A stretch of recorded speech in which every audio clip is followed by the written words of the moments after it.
Hello friend, Radhe Radhe. स्वागत है आप सभी का हमारे चैनल पर। तो फ्रेंड, आजकल आप हमारा वीडियो नहीं देख रहे हैं, इसीलिए मेरा मन नहीं करता कि मैं वीडियो बनाऊं।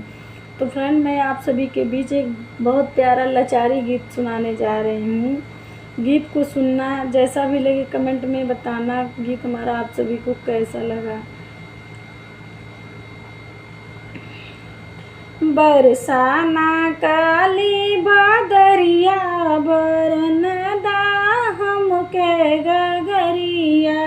बरसाना काली बादरिया बरनदा हमके गगरिया। हमके गगरिया हमके गगरिया। बरसाना काली बादरिया भरन दा हमके गगरिया।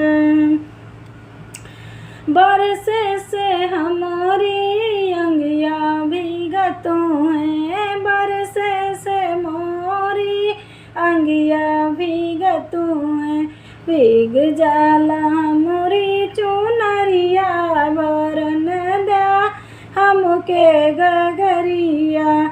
भीग जाला हमरा चुनरिया भरन दा हमके गगरिया।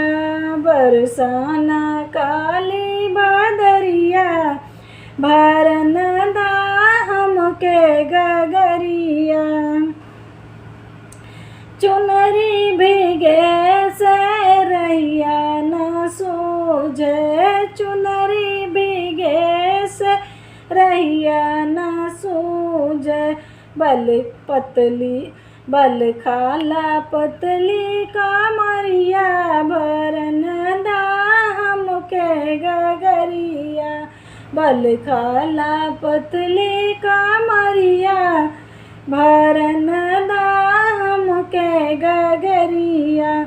बरसाना काली बादरिया भरन दा हमके गगरिया।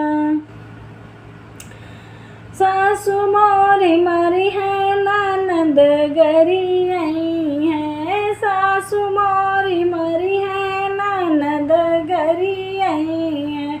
जुल्मी नयन के देवरवा भरन दा हमरे गगरिया। जुल्मी नयन बा देवरवा भरन दा हमरो गगरिया। बरसाना काली बादरिया भरन दा हमरी गगरिया।